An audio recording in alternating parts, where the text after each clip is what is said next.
तो यहाँ पे मैं आपको बताने जा रहा हूँ डिफरेंट शेप होंगे, उससे रिलेटेड फ्लक्स कैलकुलेशन होगा।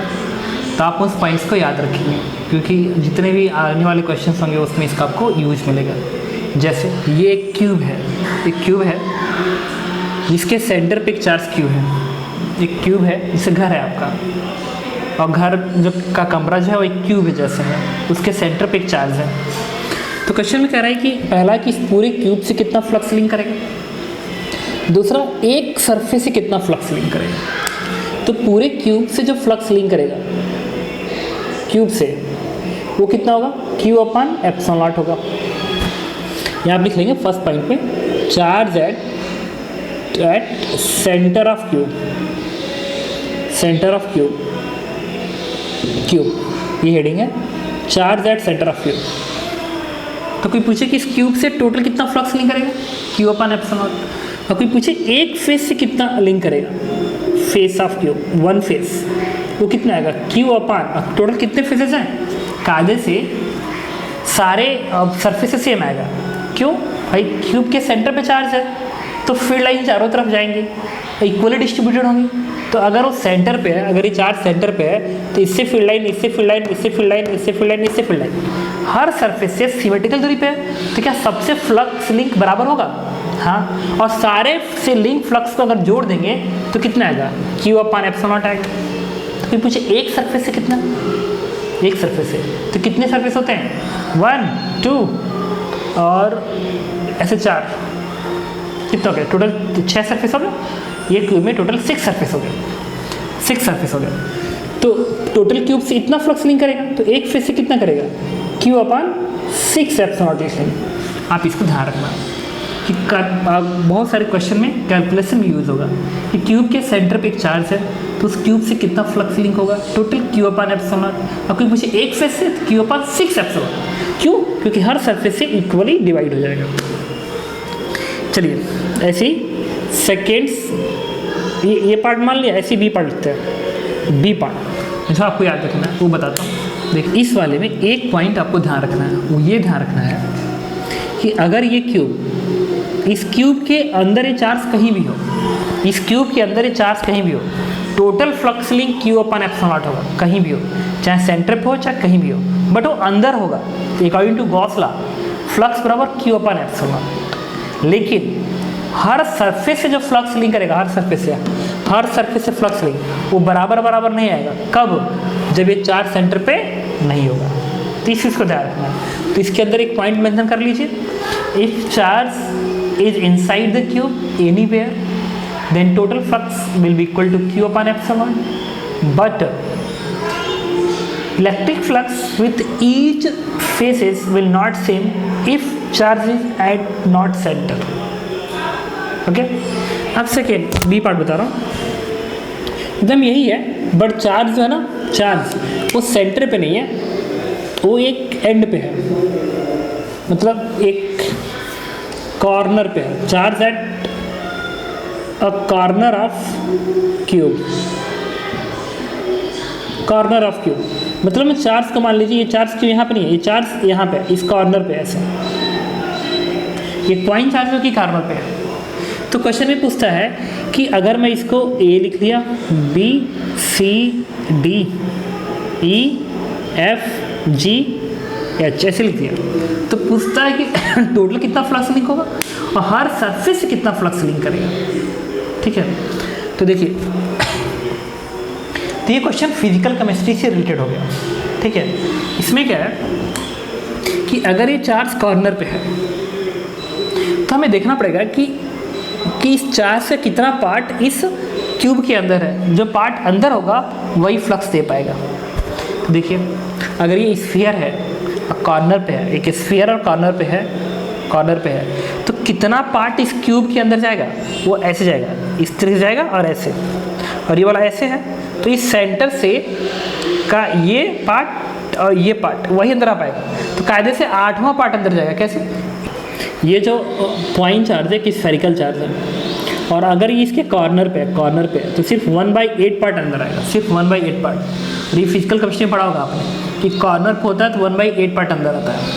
तो इस स्फीयर का 1/8 पार्ट अंदर आएगा। तो कोई पूछे इसे टोटल कितना फ्लक्स लिंक करेगा, तो इस क्यूब से जो टोटल फ्लक्स लिंक करेगा, क्यूब से Q अपान 8 पार्ट अंदर है अपान एप्सिलॉन नॉट, इतना फ्लक्स लिंक करेगा।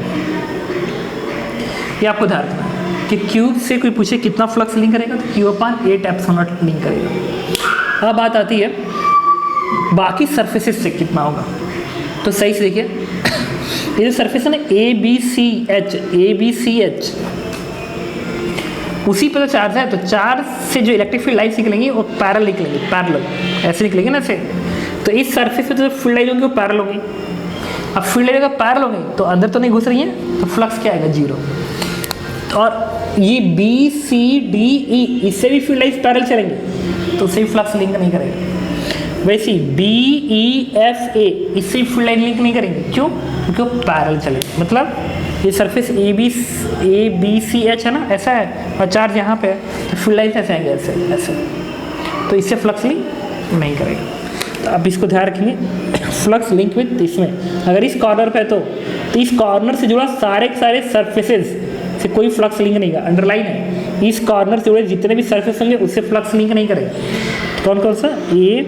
ABCH बराबर फ्लक्स लिंक विद BCDE बराबर flux link with BEFA and this is equal to 0।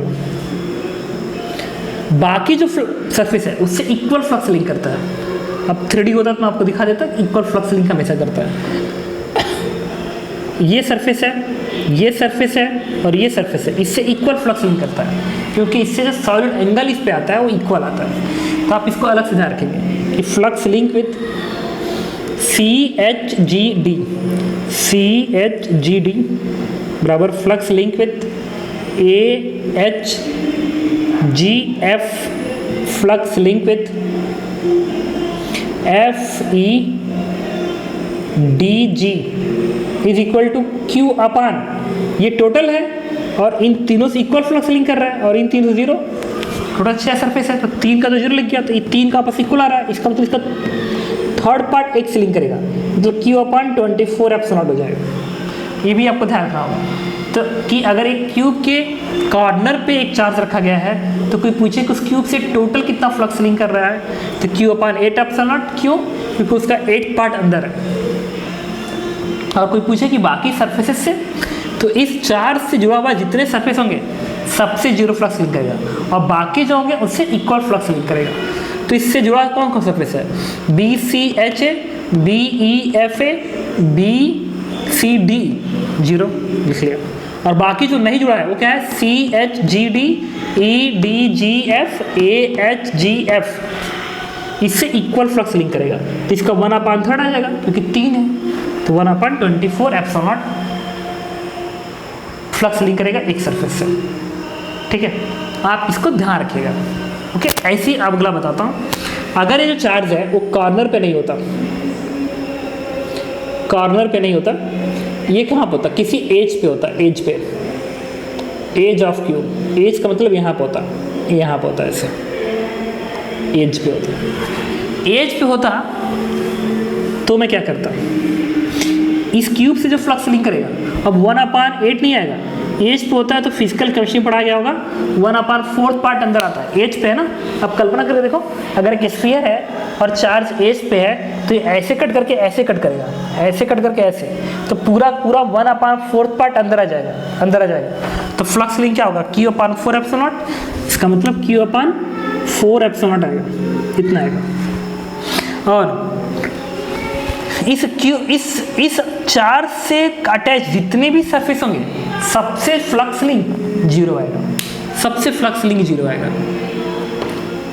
तो इससे अटैच कौन सा है भाई? क्योंकि उससे फील्ड लाइन्स पैरेलल बनेंगी, तो इससे अटैच कौन सा है? ABCH, ABCH है और ABEF है, ABEF है, ये वाला नहीं है, ये, और ये कितना होगा? 0 बराबर।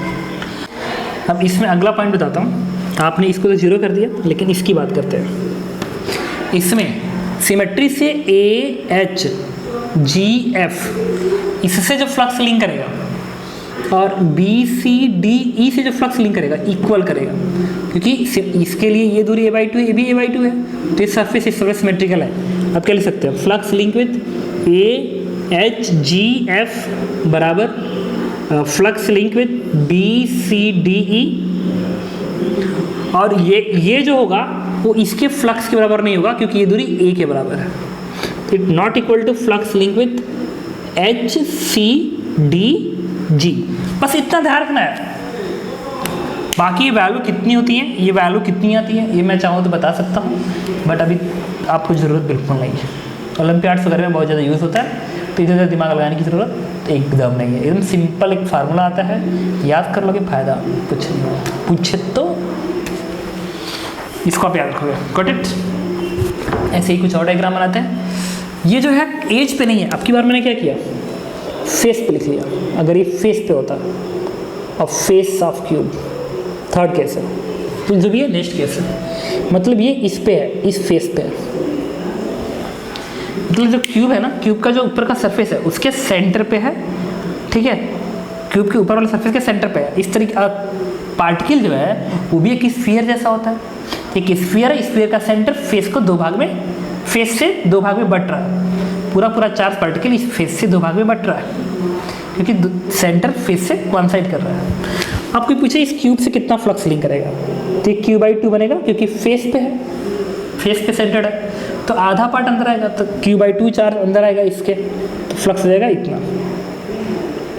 अब कुछ बताते हैं, इस सरफेस से जुड़ा हुआ से कोई फ्लक्स नहीं आएगा, ABCH ये वाला फ्लक्स जीरो होगा क्योंकि उसके पैरेलल चलेगा। बाकी सिमेट्री बताता हूँ, ये सरफेस, ये सरफेस, ये सरफेस और उधर का सरफेस, जो बाकी चार सरफेस है, इससे जो फ्लक्स लिंक होगा वो आपस में इक्वल होगा, और इससे फ्लक्स लिंक अलग आएगा क्योंकि सिमेट्री में नहीं है। तो उसको मैं यहाँ लिख रहा हूँ, ये सरफेस क्या है, फ्लक्स लिंक विथ AHGF, फिर वैसे ये फ्लक्स लिंक विथ HCDG बराबर फ्लक्स लिंक विथ BCDE बराबर फ्लक्स लिंक विथ ABEF।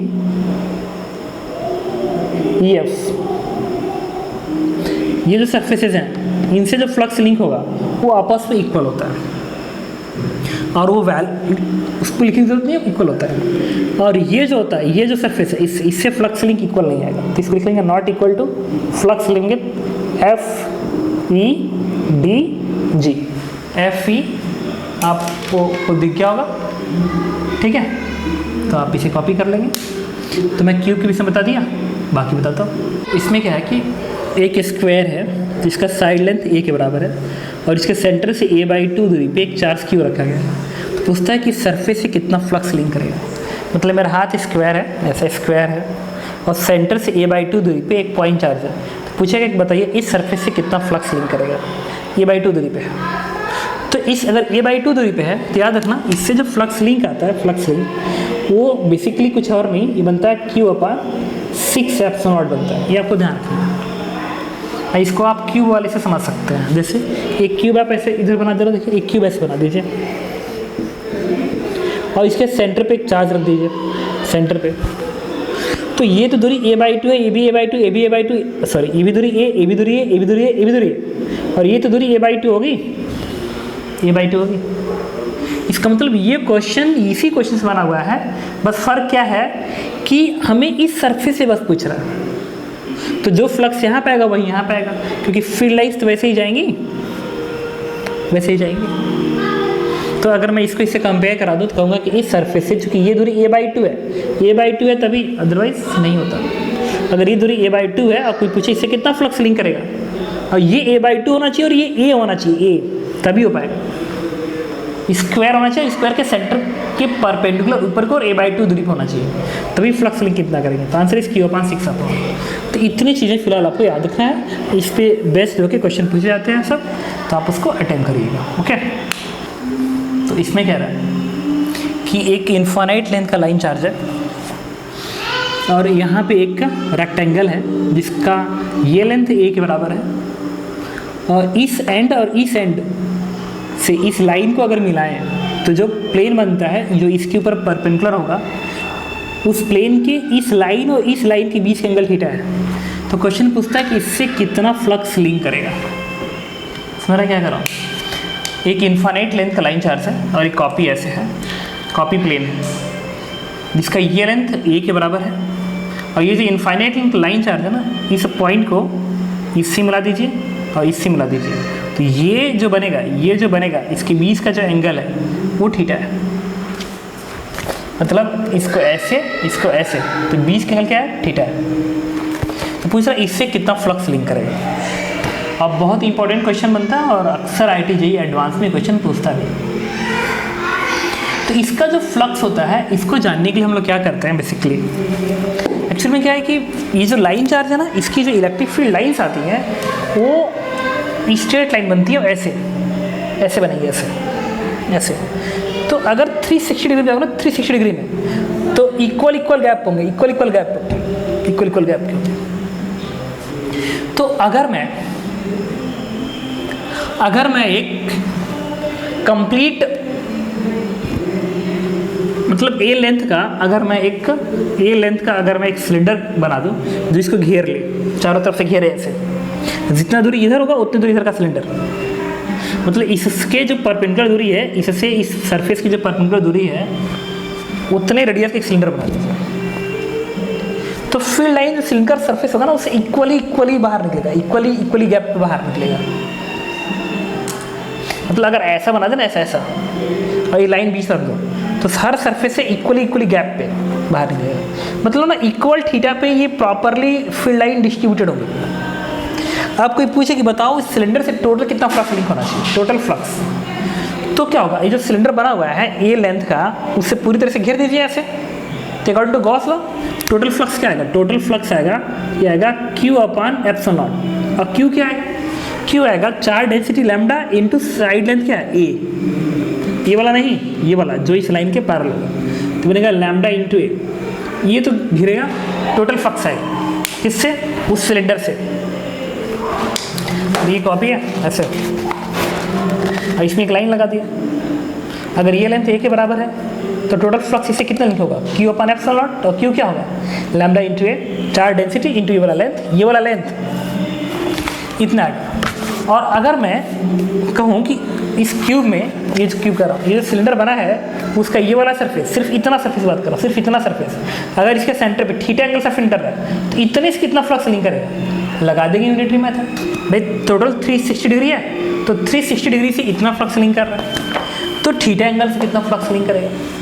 तो इस सरफेस से जो फ्लक्स लिंक करता है, सरफेस से जो फ्लक्स लिंक करेगा उसकी वैल्यू होगी lambda A/ε0 into θ/2π। This is answers. ये याद करने की ज़रूरत है आपको, बहुत ही इंपॉर्टेंट क्वेश्चन से बनता है कि अगर ये इनफाइनाइट लेंथ का लाइन चार्ज है और ये जो सरफेस है इसका साइड लेंथ ये है और सरफेस का जो एंड है वो इस पे थीटा एंगल से एक्शन कर रहा है, क्योंकि इससे कितना फ्लक्स लिंक करेगा, तो आंसर है दिस वन। और ये रेक्टेंगल के लिए नहीं है, ये कोई भी ऐसा सरफेस हो जो इस लाइन और इस लाइन के बीच में, मतलब अगर कॉपी है ना, ऐसा कॉपी है, तो चाहे सरफेस ऐसा हो, चाहे ऐसा हो, चाहे ऐसा हो, इससे फ्लक्स नहीं क्या आएगा? सेम आएगा। क्यों? क्योंकि जितना इससे फील्ड लाइन पास करेंगे उतना ही इस सरफेस भी फील्ड लाइन पास करेंगे। तो आपको ये ध्यान रखना है कि अगर ऐसा सरफेस बने और आपसे कोई पूछे फील्ड लाइंस, तो फ्लक्स पूछे तो आप क्या करेंगे? पहले थीटा निकालेंगे। और थीटा कैसे निकालेंगे? थीटा निकालने का तरीका देखो क्या है। ये लाइन है तो इस लाइन पे इस एंड से मिला दीजिए, इस लाइन पे परपेंडिकुलर, इस एंड से परपेंडिकुलर मिला दीजिए, और ये बन गया ट्रायंगल। इस ट्रायंगल के हेल्प से आप ये थीटा निकाल सकते हैं, वही वो थीटा है। इस चीज़ को ध्यान रखें। चलिए इस पे बेस एक क्वेश्चन कर लेते हैं। एक बार JEE ने क्वेश्चन पूछा था, तो 2 साल पहले क्वेश्चन IIT JEE एडवांस का, वो इस तरीके से था। क्वेश्चन ऐसे दिया था कि एक लाइन इस तरीके से एक्स एक्सिस के अलॉन्ग है, इनफाइनाइट लेंथ का, पॉजिटिव चार्ज डेंसिटी है लैम्डा का, और उन्होंने एक सरफेस बनाया था, ये वाई एक्सिस है, ये एक्स एक्सिस है। उन्होंने एक सरफेस ऐसे बनाया था यहाँ पे, इस तरीके से प्लेट बनाया था ऐसा,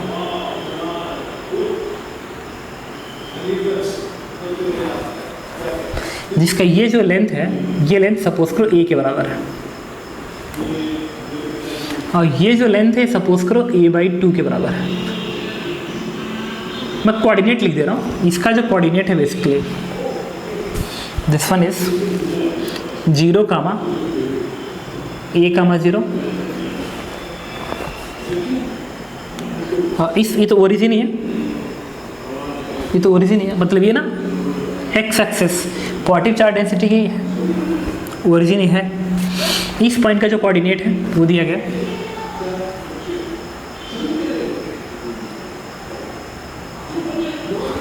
इसका कोऑर्डिनेट है एक्स कोऑर्डिनेट, इसका 0 दिया गया, इसका y कोऑर्डिनेट 1 है, और z कोऑर्डिनेट भी a के बराबर है ऐसे।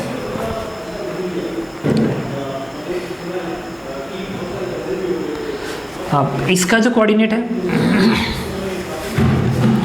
x कोऑर्डिनेट इसका a के बराबर है, y कोऑर्डिनेट a है, z कोऑर्डिनेट a है, इसका कोऑर्डिनेट x कोऑर्डिनेट a है ये, और z कोऑर्डिनेट इसका 0 है। पूछ रहा है इससे कितना फ्लक्स पास करेगा, find flux link with surface. तो क्या करेंगे हम लोग, चार्ज डेंसिटी लैम्डा क्वेश्चन में। तो जब फ्लक्स होता है इस तरह के सरफेस से, इसकी वैल्यू होती है लैम्डा इंटू एल, ये बनेगा ना क्योंकि ये इसके पैरेलल है, तो ये लेंथ लेंगे lambda A divide by epsilon not theta upon 2 पाई। अब थीटा निकालने की जरूरत है कि थीटा कितनी है। थीटा के लिए हम क्या किए, इसको इस लाइन से मिला दिया, ऐसे मिला दिया। अब ये वाला एंगल बेसिकली थीटा कहलाएगा, और इस सरफेस है कैसा, इस सरफेस इस तरीके से ऐसे है, और इसके सामने एक्स एक्सिस यहाँ पे, ये वाली एक्स एक्सिस है ऐसे, ऐसे एक्सिस है। तो ये लेंथ a के बराबर, देखिए ये लेंथ a के बराबर है, ये लेंथ a के बराबर है, और ये जो ट्रायंगल बन रहा है, ये ट्रायंगल राइट एंगल ट्रायंगल बन रहा है, देखो ना ऐसे, ये एक्स एक्सिस है, तो इसको ऐसे बढ़ाया, ये ऐसे, ये ऐसे, ये राइट एंगल ट्रायंगल है, तो ये लेंथ a के बराबर है, ये लेंथ a के बराबर है। कोई पूछे कि ये वाला एंगल कितना होगा, पता है 45 डिग्री होगा, राइट एंगल ट्रायंगल है ना, ये तो 90 है, 90, ये 90 बनेगा बेसिकली। तो ये लेंथ a और ये लेंथ a है, तो tan थीटा किस बराबर आएगा, tan थीटा आएगा a upon a, this length upon this length, then what is theta, it is π/4, 45 degree. उठा के आप रख दीजिए, it is lambda a upon epsilon not theta पे π/4 इंटू 2 पाई, तो पाई से पाई कट गया, और आंसर कितना आ गया, आंसर आ गया यहाँ से lambda a upon 8 epsilon not. Answer is lambda a upon 8 epsilon not. बात समझ आई। चलिए, तो मैंने फ्लक्स का डिफरेंट स्टेप पे कैलकुलेशन सिखाया आपको। अब मैं बताने जा रहा हूँ application of Gauss law in calculation of electric fields. Okay.